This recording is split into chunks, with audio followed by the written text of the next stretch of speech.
Mark Anthony Dyson, the voice of the voice of job seekers, also a husband, father, member of Beta Sigma Fraternity Incorporated. What else?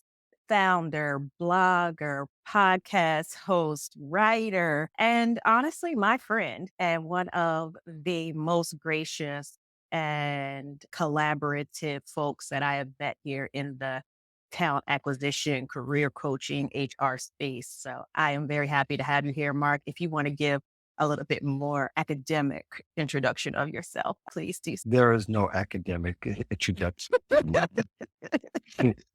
I leave all the academics to my oldest son. Okay. He's the boy wonder of the family. But me, I'm just lucky to be around here and have a couple of thoughts to share. So here we are. All right, let's jump into it because I don't like to hold folks long. I like to get in, give them the information, and then give them back the rest of their day. So once again, those of us who work in the hiring space are being subjected to some decisions that I'm guessing are being made without a lot of guidance. It's a lot of thoughts, we'll Yeah. say. Yeah. Seems like every They're the day. kids. They're the kids that hide behind the saws when Yeah. in that commercial where the guy's chasing them supposedly. And they say, let's get in the running car. And they don't get in the running car. Instead, they go right to where the guy with the saw is hanging out. And he's even going, gosh, what's going on? That's Right. exactly what it looks like. Yeah. So a lot of layoffs. But in addition to Mhm. that, a lot of bad behavior. Let's start with the layoffs and then we'll get into Voldemort's behavior. Okay. I've been doing this a long time. I know you've been doing this a little bit longer than me. Seems like there are usually a round of layoffs that happened at the end of the year, specifically Mhm. because folks want to get their bonuses. They want to tell their stakeholders or their board members, their investors that they made X amount of money. And the way to do that a lot of times is to cut staff. But I do think that this time it's a little bit different because these companies, especially the larger ones, like your Amazons, your Metas, I've seen Netflix laid a bunch of people off. What was it in the summertime, I believe? You've got Intel, Snap, like just about every tech company you can think of has been laying folks off. Uh, but it's been a lot more. Like June was the end of a quarter. So, or the beginning of one. So we're talking almost 30,000 people laid off in the tech Mhm. industry in June. But October, 22,000, over 22,000. November, so far, over 26,000. Like, this isn't normal, right? I'm afraid it's not uncommon though, even though it's not normal. And yet some companies they're more messier than others, but there is a way to help people land. For instance, Facebook. I don't see all the Facebook people going, doggone it. They can say all these things about this in case we didn't know. That's because Facebook decided, let's try to do this in a civilized way and let's try to give people to land softly. So I don't know if you've seen what they've been doing or how they do it, but I wrote down what they were getting. And I think, Okay. boy, Yeah, this is please kind of share it. fun. Please share. Uh, Facebook employees, Meta, 16 weeks of severance, Oh, two more weeks for every year of service, pay for their unused paid time off and received by November 15th, the retired stock unit vesting. okay. There are a Yep. few Health, discussions. health insurance for covered for the next 6 months. Now that's Career important. train, career transition services. Okay. For those who are here in the U.S. on visas, this is important. The company plans to provide guidance and help. Some of it is a wait and see. Some of it's pretty straightforward.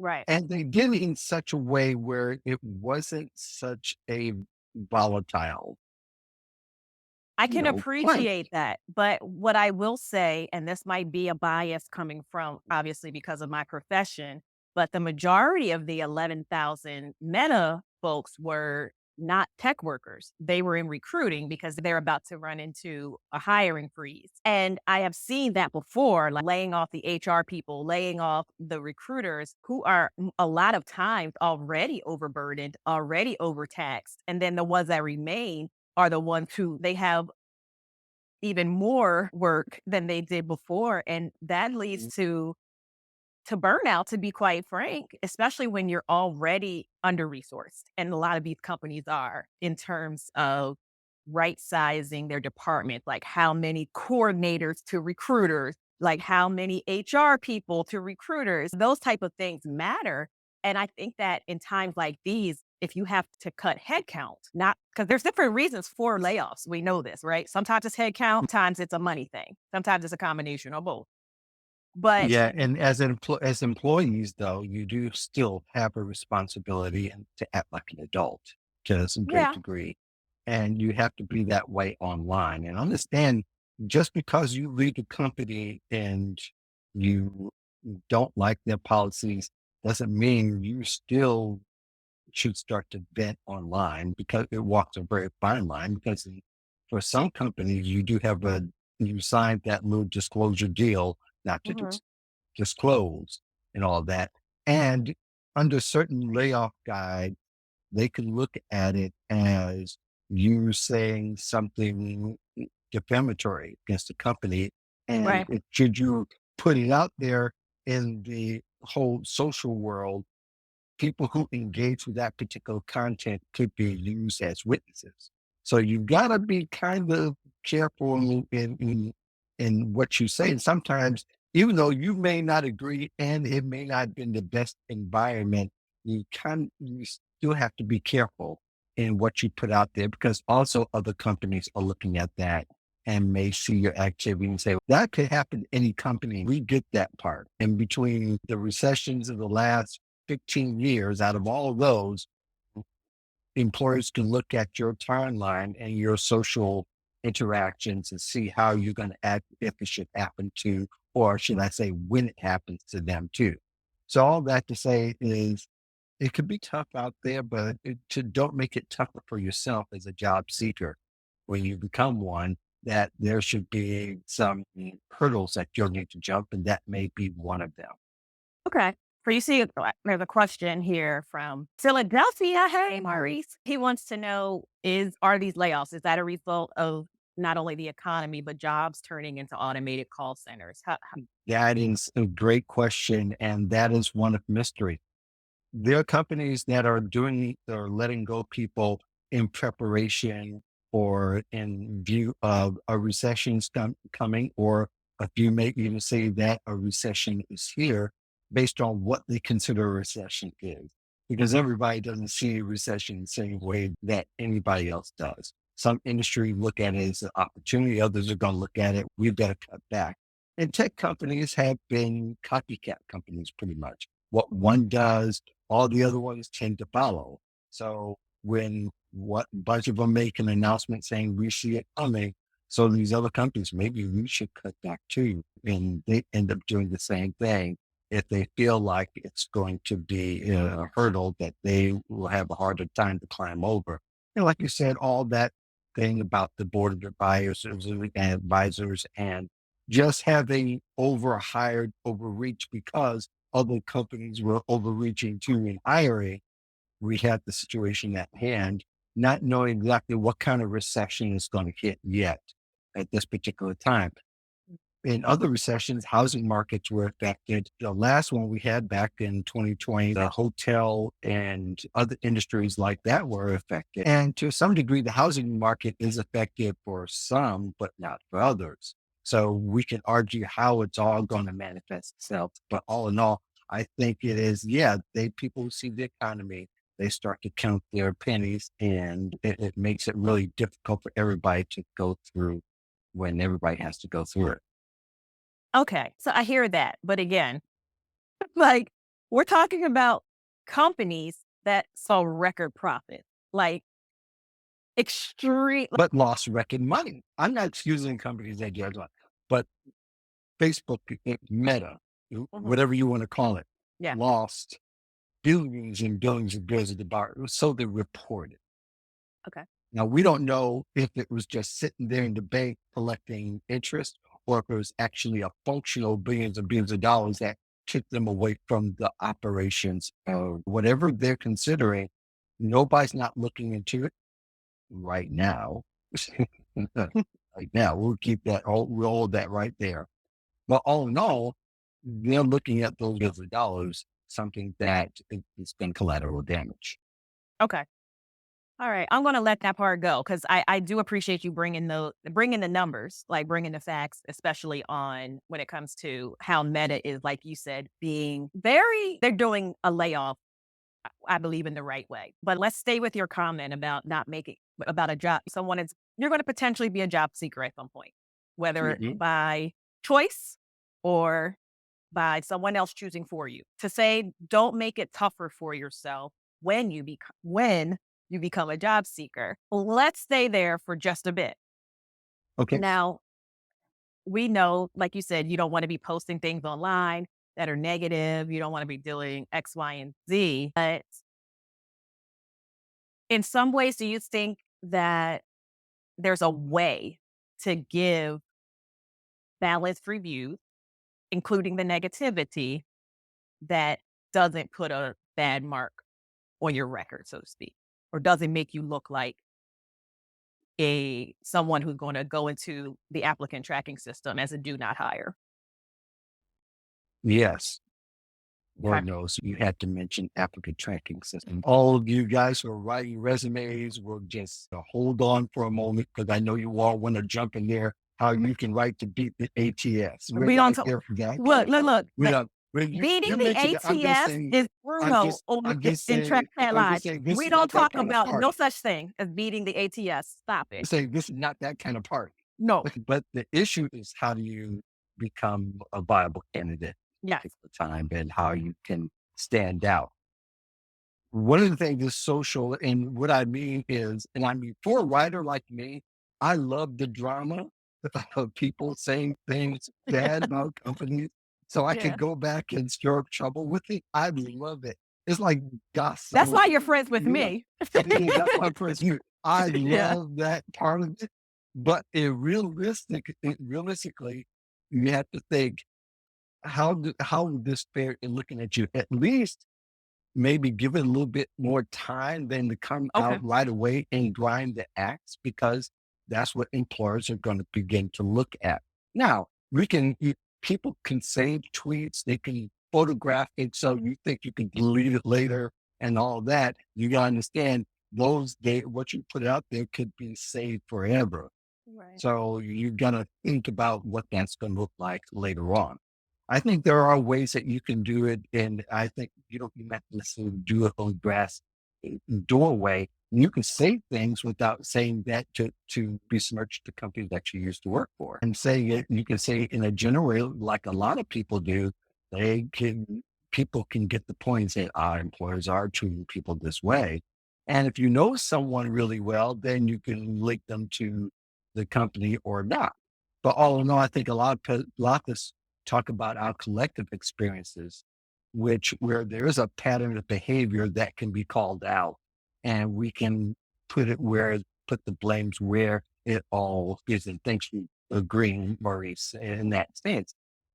But I think when you get to where you're doing it right after, and while you're right after something happens and your feelings are still there, I think there's a possibility that you can end up in a bad place or make it a little bit tougher for you because other companies are looking at that and you're going to look at your timeline, what you've said recently, and they're going to look at what have you done for me lately. And it's better to put how you can market yourself as a better candidate and Mhm. doing the job that you're going to be targeting than to carry around those baggages that you still hold hot in your heart. And I think those are ways that you stand out before that make you qualified, those need to stand out even more. So when you think about your industry at large, think about the ideas that you bring to the industry or the ways that you bring more functionality to the position that you're in. Make that the market, make that visible in a way that people see that you care more about advancing the industry at large than you do about what happened at one place. We have to be reasonable whenever we're approaching times when people are making fashion statements out of their experiences with Ooh, I companies like like True. that. But it's true. We wear it on, people wear it on their sleeves, they wear it on hearts, and that's the sexy thing to do. It gets you 1,000 likes, it gets you a bunch of retweets, it gets you repostings like mad. But in the long term, that truly doesn't, you don't want that to be the banner you want to hang your reputation and your personal brand on in the long run. You want to hang it on things that where people can still hire you and hire you quicker than could you did the last time perhaps because you did approach it in a very positive manner. You got to keep your head in these situations. And the real reality is people do have hard times getting Yeah. back, just like with the great reset and that whole, the great resignation thing, which has become an American standard now, I Mhm. think, to where we can say that the great resignation is over by that way, meaning that it's not a trend anymore. It is a viable, it has always been a viable job search strategy to go forward. But I think all in all, Maurice's point about how I found people want to speak their truth without thinking for the long-term outcome, that is generally true. Yeah. But again, I can't say enough. It's going to affect you in some kind of way because you never know who's looking. Yeah. Even they'll make themselves known to you. They're looking, we would hire this person, but they're going to say things about it. Layoffs are inevitable. That's part of our culture. That's the way of life. Mhm. Being fired for no reason, that's going to be the way of our life. As long as we have states that are in the at will status, that's going to happen. You still got to act accordingly in a way that you're going to be a marketable piece the day after you get laid off or you're separated from the company. Okay. So I was thinking about something as you were talking because I did actually favor your side. Because at first I was like, I think it's a generational thing. Like my parents are boomers, and the way that I approach work is different than them as a Gen Xer, which is I'm a baby different. boomer, so I'm a boomer, so you better be careful. You're a young boomer, though. You're a young boomer, though. Just like Well, okay. I'm a young Gen Xer, actually, and you're a young boomer. And then you have the millennials, Gen Z. You have a bunch of people in the workforce right now who are all approaching things from different through different lenses.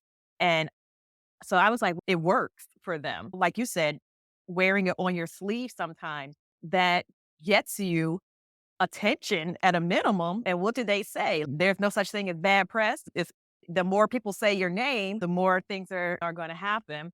But I started to think a little bit about that show. They used to come on cable, Survivor's Remorse, you know, Mhm. and having been someone who has been a part of mass layoffs from different points, being a survivor a lot, but also being a part of the group of people who were executing those things, who were making those decisions, working off of spreadsheets and trying to, like I said, strategically size things and all of that has put me like, I knew that there were times. And again, being in the job you're in, where first you're the first person that people see when they're coming to the company. You're an attraction tool. And having that weight on you sometimes became an issue. And if I'm going to be honest, when there were layoffs, especially when we knew they were coming up, because we always knew first. Recruiting HR, we knew when layoffs were coming up because we had to start 'em like, hey, calm down on these offers. Don't offer this much, or let's put a stop to this. And then we knew it was coming up. That made the people who were left, the survivors, they started looking too. Do you have any advice for someone who is in a situation like I said, like, they weren't affected by the layoff, but they're meaning they weren't one of the people who were laid off, but they were still affected. And now that's their motivation to start their job search. What advice do you have for those folks? I think one, you should listen to the ground that you're on and listen for and start paying attention. And I'm not saying go out of your way, start paying attention to some of the language. You can see some of the signs. Okay. Budget cuts is one. That's you can see that from HR. If you're a recruiter and they tell you not to or don't offer the house, don't play with so much with the house money, Yep. then you can start say, maybe I need to start considering my options, which by the way, you know what I always say, job search should be a lifestyle. And the three things that you always should stay in tie is your network. You should keep in mind with your professional development and also keep your options open. And if you're involved in your industry, in other associations that are aligned with your profession, you hear about other openings and you start to always consider those as an option as a way to land a little bit more softly than if you found out today and didn't have a layoff.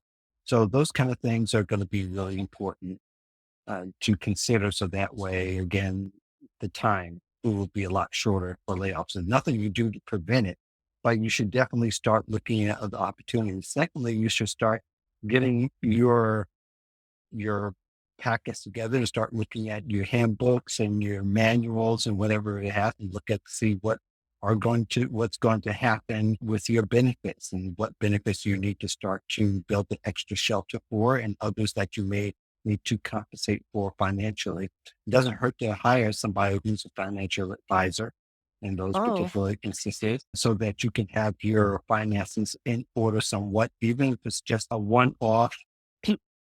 If that's possible with all the CFPs I know, to have a one-off session to where what you should do and how you should do your money is going to be a key. There are times when you're going to tap into your network, and that's the kind of thing you can start connecting with other people specifically about and say, hey, I see layoffs coming.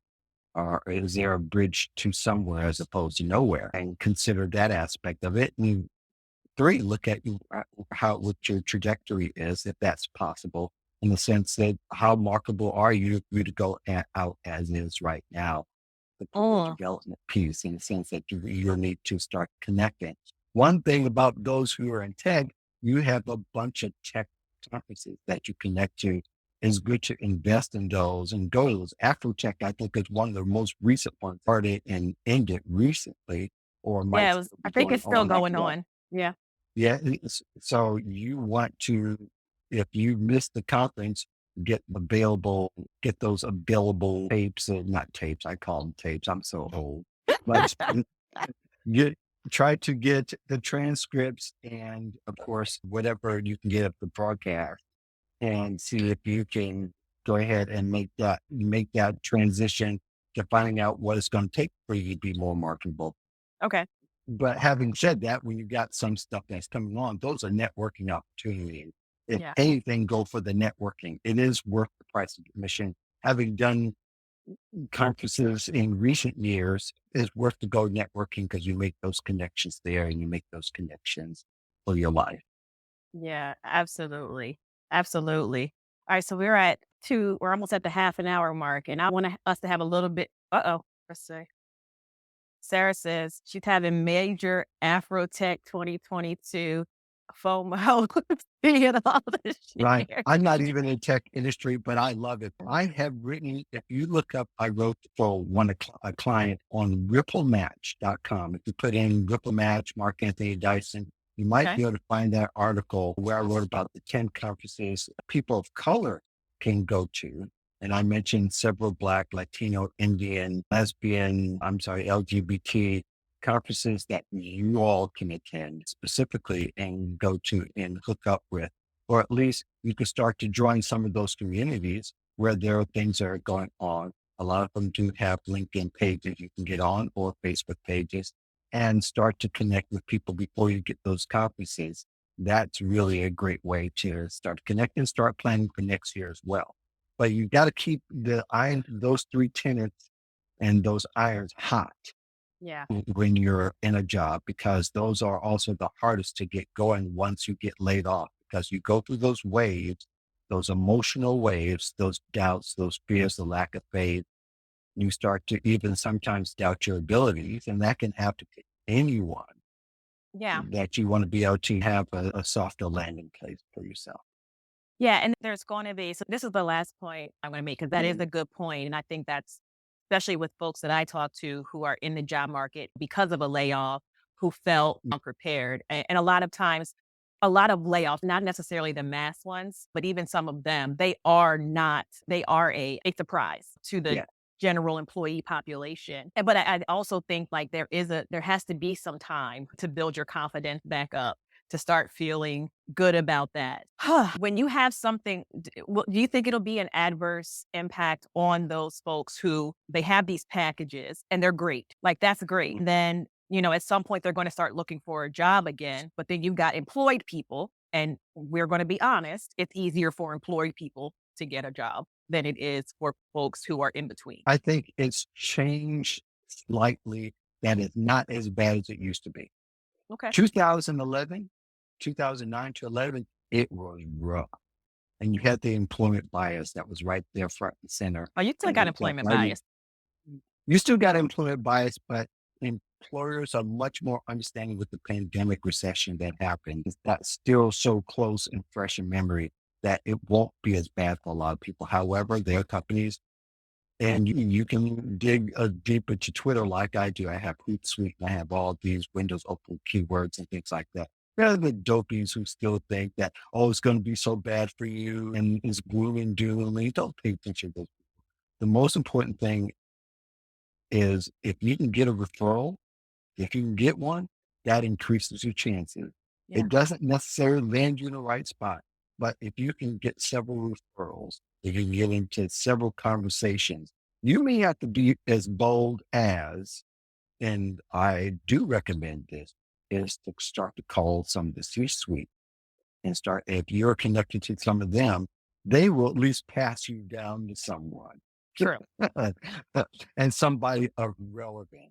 And you got to tread through some of those conversations lightly because they could also cut you off forever Yeah. to any access at all. But having said that, you got to start doing some bold things. And one of my colleagues and friends, Erin Kennedy, told me years ago that each job search, you should do at least something a little bit bold in meeting a person, creating an opportunity, not so much making a show out of yourself, but at least drawing some kind of attention that somebody says, if he was bold enough to do that, because for some reason, as somebody in power is looks at something that somebody did say, oh, that was bold. Let me see what that person's all about, because the job search is an audacious sport as well, because you're willing to go out there and make yourself known in a way that people aren't during these days. And you just got to find those sweet spots and start doing them, as well as doing the normal thing.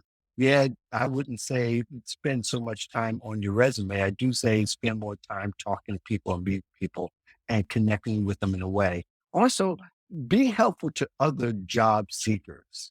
Yes. I Don't like be that. don't be selfish in thinking that your opportunity is going to be taken away, because giving the opportunity also creates an opportunity. That I see time and time again. So be sure that you're also, and I like what Josh Rock said, is that you collaborate with other people. Even if you have been laid off yourself, but other people winning, they're going to give you a little bit of boost too. So I think any advantage point you can get will work. All right. And I do want to read Josh's message here. When I've collaborated with mass layoff workers, I remind them it's less about their skills performance and more about the failure of the company. Keep rocking your career. And I say that twice. Keep rocking your career. And our last point is yours. Be helpful to other job seekers. Getting an opportunity creates an opportunity. I think that is sound advice. And don't be hoard. So, in other words, don't hoard jobs. Share Yeah, them well, with your yeah, network. well, Even well, if you're, there's no, even the ones that aren't you you're not can't hoard interested in, something you share them. have. Yeah, you can't hoard something you don't have. But you can definitely think that you get more of a chance if you keep it to yourself. Yeah. There might be a grain of sand truth to that. But I think the more that if you find somebody that really fits and you barely fit, move aside, because again, that person can't possibly create an opportunity for you. Giving just does that. It comes back to you. And I see it time and time again. The more you give, the more you get back. Yeah, It's part of the natural universe of things, if I said absolutely. that right. But thinking about giving, Thanksgiving is next week for Yes. those who celebrate. So we've been having we had a discussion on the last show. Hold on. So I want to read Josh's statement before I ask you this question. Amen. Get out from behind the resume building. Whew. We might have to have a whole show on this, Josh. Maybe next month. Get out Yeah. from behind the resume building and get to being with people, networking, and connecting. I have to read that again. Get out from behind the resume building and get to being with people, networking, and connecting. Yep. All right. So, Thanksgiving next week, allegedly. And we were having a discussion, a little dust up. You know how my friends like to banter back and forth. We like to tussle a bit, but Hmm.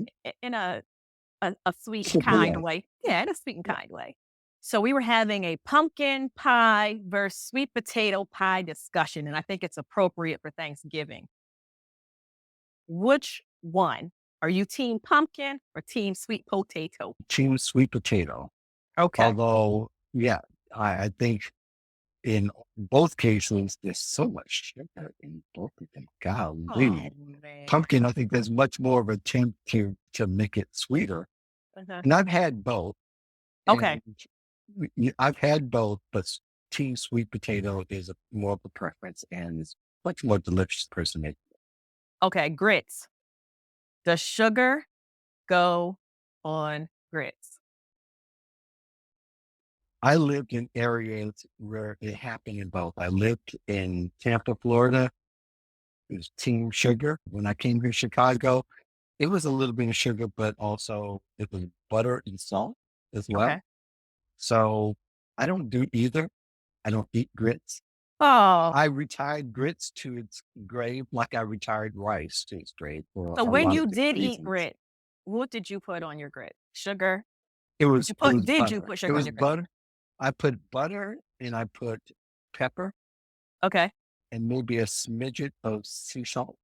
Okay. And I had very little bit, but I also had to have bacon. with- with- Bacon with grit. And that is a pure Southern thing. So I Yes. Aren't you from that's New great. York? I'm originally from New York, Yes. but I went to school in Tampa, Florida, and I moved to Michigan, where Yes. you didn't put anything on anything at all. That's a whole nother story. Okay. But when I came to Chicago's South Side, people did all different things because you Let's be honest. had a If you lot of live in Chicago, transport. you're really from Mississippi. Like, let's That's just be honest. arguably true. That's arguably true. Yes, it is. And Yes. you get a lot of those folks, but then you get a lot of people who detour and find their own way. So I've heard all kinds of things. I've heard honey on grits, which is very interesting. I know people looking, but there's a Oh, subset no. that you have some dark honey on grits. I'm not a fan of that at all. John But P. said yeah, sugar don't go on grit. It's the whole song. Sugar don't go on the grit. yes, I don't like sugar with grits. I never had it. I never but there was always people around me who had it. Okay. What do you Well, say? in the comments, team sweet potato wins. Sweet potato Oh, for life. Sweet potato, sweet yeah. potato. No Yeah. pumpkin votes. Sorry, y'all. It's, But you go when if you are in charge of dessert and you have a choice between pumpkin or sweet potato, pick up the sweet potato. Don't take your family a pumpkin pie. The end. All right. You and I did fun show the 10 with hip hop song. Yeah, that which is coming up on the 29th. It's going to be okay. in the podcast feed. All right, So great. it's coming up on the 29th.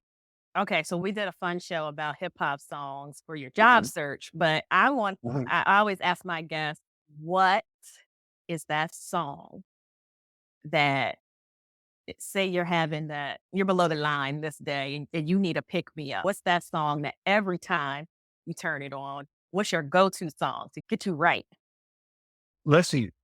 This one lately, I've been listening to Rage Against the Machine. Really? Radio, Guerrilla Radio, in the name of Bulls on Parade, all of that pre 2000 Rage Against the Machine. I've been really digging. I listened to some of it on the workout, Okay. along with Cool James Rock the Bell Radio. Okay. But the song that you had on one of your posters, "Treat Me Right," Chubb Rock, I Yes, was Cho like, Rock. I need that needs to be the jumper off today. Yeah. So there's so many songs that I could probably get really excited about. That would be one of the ones. Okay. I remember when my friend, I was a little bit old. I was in the older late 20s, and I had a friend, one of my best friends who was like 10 years younger at the time, was introducing me to everything that was coming along. Okay. So Tribute Right was one of them. All the Big Daddy Kings, the De La Soul, good night. I can name a whole bunch, but yeah, I would say lately it's been the Rage Against the Machine, the metal rap versions are really great. And if you really want to listen to a great album, there's a movie, and I can't think of the name of it, where there are the rock groups and there are rap groups that came together. If you know what the name is, you may have, but they came together and created some great stuff. There was this one group that collaborated with Tom Petty and the Heartbreakers, Okay. and they use Free Falling as as the music. I like And that I want song. to say I think it was together with De La Soul. I'm not Mm. 100% sure, but it was a really interesting. But yeah, that was a fad back then, but I still dig it because of the energy it brings.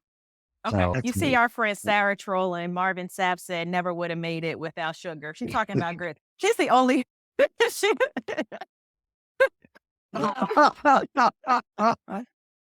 That made my day. And as much as I disagree with that, that is wonderful.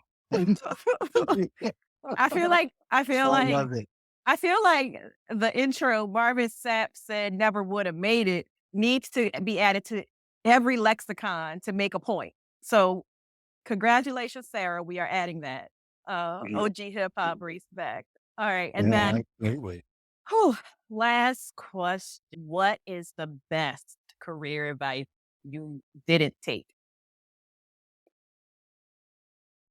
I was asked that for a press interview, and people actually have emailed me in response to it. Was the most responded to. I think it ended up in Fast Company or something like that. But I said the big one was to interview every year. I had a mentor who interviewed in in those years, my informative years. When I speak informative, I mean from 25 to 55. But the whole in all was to interview every year. She interviewed every year as a way to keep up with what's going on, also just to kind of test what the market is. So no matter how good the jobs were, she stayed in the interviewing space. That's something I should have done, is Mm, interview every year. And that way I can remain viable. I can remain yeah. marketable, but also know what's going on there, where I know to head. And I'm going to say that with the caveat is this: don't depend on companies for your career development. Invest your own money, because when you invest your own money, you get to dictate how that experience is going to be used. If a Mhm. company invests in it, then they get to dictate if you use it and Yes. how and where you get to use it because they paid for it. Mhm. So you should invest in your career, go find out what you need for that next position and go get it that year if possible. And I know we talk about expense and all that, but there's a lot of alternatives these days Yeah. to where you can go to Coursera, you can catch Udemy and catch all these people, and they're having specials to get the kind of training that you want to get, or to get the extended training that you can get from other places where they provide certifications and where you have to have licenses. So, Share with your friends. or share with your friends. But I would say get the experience so you can get the feedback yourself. I think Well, I don't anyone mean the goes, interviews. When if the cost of the oh, training is okay, too expensive, I'm got saying it. share that cost, not share interview. No, no, Okay, not got share it. interviews. Or try to, or try to get secondhand information is what kind of what I was gearing towards. That you Gotcha. get that information for your friend, get the firsthand experience with your friends, but you can also share with your friends some of those courses and share some of those accounts. So that way you both can get it. But yeah, keeping it to yourself is one thing. But really, you want to get the feedback from those courses as much as you possibly can, because that's where the sweet spot is. Just not doing the program, but see how you're doing it and what it looks like to advance the skill. Okay. All right. This was great. You dropped so many gems. I am going to have to go back and listen to this so that I can record them, write them down, and share them with the audience once again. I wrote as much Sure, down as I could, but I forgot a lot. But thank you sure, again. I know I'll sure. talk to you, but happy Thanksgiving. I'll be seeing you around the Twitter streets in the gossip chat rooms. Yeah, and then we can always talk whenever, Yeah, yeah. whenever, however it is. Absolutely. Always really great. And I like to play a piece of this too on my upcoming shows here in Absolutely. December. Cool. And I'll Right. point to your YouTube channel That I never used. that you're done. That I never used. But you should always have a YouTube channel. Yes, To do sir. what we do, you should have something where people could find your video because no telling what kind of opportunities it lead to you, even if it's just passive. Thank you. Sure. Thank you, sir. That sounds like you could have done that backstage, Mark. You could have done done that I could backstage. have, I could have, but you have so much work that you could put there and kind Oh, of you're gonna keep share. doing this. I'm about to end this live. I'm about to end this live. I'm You're sorry. I'll be glad. trolling me. Oh, first Sarah, now you. Man. Okay. No, I do appreciate you. Thank you so much for jumping in on absolutely no notice because it has been a rough month. Yeah. End of October to now has just not been the best, but we're going to get there. Shout out to everyone again. Happy Thanksgiving. We'll be back with another episode of Trap Chat Live, and I do hope to see you there. Thank you.